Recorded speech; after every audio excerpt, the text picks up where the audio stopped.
I'm going to kind of go backwards here, or zigzag, but basically this is the mechanical section. This video is going to be in the electrical section of the inspection report, but it's going to include the lawn sprinkler system or some notes about it. It's going to include the water heaters and the condensing units outside as well. But we're just going to kind of work our way around systematically or organically. These are the water heaters. They're two 50-gallon water heaters. They're about 9 years old. They last about 10 years. The one on the right, which is the downstairs water heater, I hear has been decommissioned because this has been failing and leaking. I see a lot of rust and corrosion there. But I'm not noticing, maybe they're in there, but I'm not noticing it. But I'm not seeing dielectric unions on the water connections. It's probably attributes to the rust there. The water lines come into the water heater tanks. They should have been insulated. It is insulated close to them. There is some insulation over there, but it should have been insulated continuous. The temperature pressure relief valves, this one's been in the open position. They should have also been insulated. You should have a care and use manual. They're identical units. One book would have been enough, but we don't have that either. The flues, both of the flues, they have tape on them. The flues should fit. They should fit. You shouldn't need tape on the flues. It's improper to use tape to seal the flues. That shouldn't happen like that. It just shouldn't have.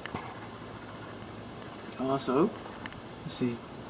1, 2, 3, 4. Okay. 1, 2, 3, 4, 5, 6. Both of these. 1, 2, 3, 4, 5, 6, 7. 6 and 7. Both of these temperature pressure relief valve drains have more than 5 bends in them. They're not supposed to have more than 5. Gas lines coming to the units. Okay, they should have sediment traps. Sediment traps to keep the impurities from coming in and clogging up your burners. So we do not have sediment traps. And when we get outside, we'll find that these drain lines discharge higher than 6 inches from the ground. And that one's not working. It's supposed to get replaced. When they do, they should put a sediment trap on it. They shouldn't use the tape. They shouldn't have more than 5 bends. Just saying. Just saying. It should be insulated properly. Leave the book. Leave the book. Okay, this is the lawn sprinkler system. One thing I'm not knowing. Okay, we got some instructions. We got some instructions. Let's see what else we got here. Nothing else. Okay, the zones are supposed to be labeled. Zones are supposed to be labeled. We're supposed to have a weather sensor, which I have not noticed a weather sensor around the house. So it doesn't have a weather sensor, and the zones are not labeled. We've also got some exposed line in the front flower bed, and some of the spray heads are closer than 12 inches to the structure. What else we got going with those things? Some of the zones are bleeding out. This is the beginning, okay, or the beginning of this section. This is the electric service panel. Your neutral is supposed to be wrapped with white tape, as it was. It's supposed to be 4 wraps, not 4 wraps on in a row. It's a nice, long, white zebra even. Now, if you're in this panel and you do not know that's the neutral, you don't belong in the cabinet. I get that, but it's supposed to be wrapped. It's supposed to be wrapped the way they asked it to be wrapped. When this home was built, it wasn't required, but this is a safety device. We should have rubber boots over L1 and L2. If you don't know that's hot, you don't belong in the cabinet. I get that. But it's a safety device. Over here, you can have double lug grounds. You can have double lug grounds, but you shouldn't have double lug neutrals. Let me see if I can see. Bear with me. We're just getting warmed up. You can have double lug grounds, but you shouldn't have double lug neutrals. Not this top bar, but look behind there. So you got 3 of them stuck together. What'd you do that for? You almost got it right. Okay, this is called bundling right here. Because we have these big knockouts for L1, L2, and 3. We don't know where it's going to come, so we have these big knockouts here. Big knockouts? See all these little ones? That's for these guys. You're not supposed to bring more than 2 cables in the cabinet more than once. Now, it's very common. It's in my house. My house isn't for sale. You shouldn't have to live like me. It's next door, and a lot of houses between this house and my house. It's very, very common. Even the reference that I have says that it's common. But it's not right. It's not right. And, it's called the skin effect, and it can generate more heat than it would if you would have separated the lines as they should have been. These cables are not supposed to be in direct contact with the cabinet. They're just not. It was not supposed to be in direct contact with the cabinet. There's the double logo back in there. White hots. White hots. This should be black tape. Black tape wrapped around this one. Black tape wrapped around that one. Okay, if you're in this cabinet, black tape wrapped around that one too. If you're in this cabinet and you don't know that that's hot, you don't belong in this cabinet. I get that, but they're supposed to be wrapped with black tape. I didn't make the rules. I'm a mockingbird. Okay, coming on along. Let's see, we got a cheater breaker in there. Let me see if I can read the. I can't. Let me see if I can.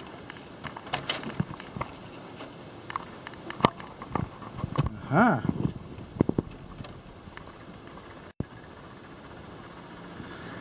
This cabinet's not rated for cheaters. I think they call them cheaters, but they're stackable. Okay, each one of these circuit breakers has its own circuit. So this one down here, he's got two 15s right there. But this cabinet's not rated for stackables. Not rated for stackables. So this panel's overstuffed. We do not have the bonding location. Is it over here on the water heater? It might be. I'll go look again. But the bonding location is supposed to be labeled in here. I know those are just words. Just words. That's just tape. It's just tape. I get that. But those are doubled. Oh, there's one right up at the front. There's a double lug neutral. And we got a stackable breaker that's not approved in here. And we got more than 1/8 of an inch gap between the cabinet and the wall. That compromises the firewalker. And then right in here, this cabinet is screwed into place. Screwed into place. It's supposed to be nailed into place. Nails have much more shear strength. You ever try to tear apart a treehouse? It's pretty darn hard, those nails are. These screws, they snap and break. They don't have the same shear, so they're faster and tighter. I get that. Come on, Jody, we're going to the beer store. Oh, man. Bruce, you're so fast. I know. I'm the best in the shop. Wow, nobody gets work done this fast. Those should have been nails instead of screws. They just should have been. And again, writing. You see this right here? That's printing. Excuse me, that's not printing. That's handwriting. It might be called block printing or something. That's handwriting. Alright? These are supposed to be printed. Printed like that. Printed like that. Printing is supposed to be printed, not written. Not written. So we've got the wrong ones there. Just do. That's what we have. And again, you know, I know it's a little bit of handwriting, it's a little bit of tape. I get that. But we still have some double lug neutrals. We still do have a stack of breaker that wasn't rated in here. So we have wires touching. Got some things going on in here. We just do. Let's keep going with the garage door openers. How about that?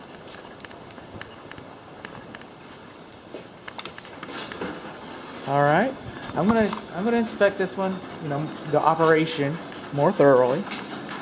But we've got this one right here. Now this is both of them. We have the handles that are inside the panels. That's a good thing. That's a good thing. The optic sensors, for the most part, the optic sensors are higher than 6 inches. This one, I mean, not higher. Excuse me. It's not supposed to be. Okay. 6 inches from the driveway, the larger one. They could be just a smidget lower. Is that both of them? I believe so. Duplicity works. These manual door locks are supposed to be decommissioned. You can close this door, push the button over there, and, you know, cause damage to your door. So those are supposed to be decommissioned. You're supposed to have an emergency spool handle, which you do. You've got the courtesy lights, which you do. That's good. Now, when this home was built 10 years ago, it wasn't required to have GFCI on the ceilings. And today it would be, and that's a safety device, so I'm going to call that out. Now on each corner, so they took this one off. On each corner you're supposed to have spring tension notice. And these are pretty good spring tension notices because they also combine the safety notice. So it's supposed to be the spring tension, one safety notice on each door, but 2 spring tension notices on each door. We got spring tension notice over here. We sure do. Over the door. And it's a notice. And it's a notice too. So this one's got notices, warning notices and spring tension notices on both sides of the door. It's got those. Alright, it's still got the pull handle. It's got the optic sensors. It does not have GFCI. I get that. Saved by the bell. Saved by the bell. Get home, this is Bud. And if you are a loved one, and these are the controls, and these are pretty interesting. because this one's going to go down a little bit. They will close for you automatically. I kind of like that. Now they're higher than 5 feet from the garage floor. That's good. But see where this notice used to be? There should be a warning notice posted right there, just like there's a warning notice posted right there. Now the reason why I know that these ceilings are not GFCI protected is because we have a dedicated receptacle to the lawn sprinkler over here on the west wall. When they did that and they mounted them that high, it was because they weren't GFCI protected, because they didn't have to be, and that was how they overcame it in the interim before GFCI was required everywhere in the garage. Everywhere in the garage. So we're kind of moving on along here. The electric power comes into the house from below grade. We got the grounding rod right there. That's buried. This box should have been sealed on 3 sides. Should have been. The gas is coming into the house. It comes in here. And this is another video. This is on when it's parallel. Excuse me. This is on when it's parallel. When it's perpendicular, it's off. Now on the condensing units, because we're there now, the condensing units, I could not open these boxes because they're sealed. They're sealed, so I couldn't actually see the electric connections. You see the piping come into these units? That piping? That insulation? See that insulation? Hillbilly Home Inspector. Okay, well, this is considered acceptable. I don't really, I'm not particularly fond of it, but it's considered acceptable. This is not. This is not. I'll tell you what else isn't. What else isn't acceptable? Is when they have this. They have this, and then they paint it. And they paint it trying to make it stiff, protect it from the sun's UV rays. It just doesn't cut it. So 2 of these, the refrigerant piping is not properly insulated. One of them, that's what I hear. I hear that it is. We do not have an electric service disconnect out here so that the technician can work on this without grabbing an extension cord from the garage and horsing it around here. And they weren't required 10 years ago. Maybe they might have been required 10 years ago. They weren't required a few years ago, a few years back. It wasn't that long ago they weren't required. Okay, this is the temperature pressure relief valves, drain lines for the water heaters, and they do not discharge between 3 and 6 inches to the ground. There's a discharge too high from the ground. These are the data plates. These units, none of them are horribly old. Well, what we have here, and there's another one. Okay, what we have here is another one. They're all R410A. That's a good thing. R410A. What else? Pull my note. This one's 5 tons. This north one. The middle one is 3.5 tons. And a little baby over here on the south side. Okay, he's 2.5 tons. He's 2.5 tons. Not that little of a baby. He's a little bit on the crooked side. A little bit on the crooked side. And what we got here is it's mathematically impossible for at least 2 of these units. And I don't think it's this one. But I think these 2 units over here are oversized. Excuse me. The circuit breakers protecting these 2 units are oversized. When they brought these units in, they're a lot more efficient. A lot more efficient. They didn't require that much circuit protection. And they just left the old breakers in. And it just so happened that one of them worked, the largest one. But the other 2 are oversized.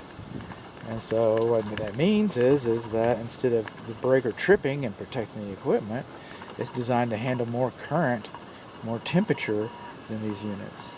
And since it's handling more and it's not tripping, these units would run at extended periods of time in adverse situations to the equipment. So, and you know what? It's not sizing the wires. It's not sizing the wires, it's just sizing the breakers. A couple breakers and you're good to go.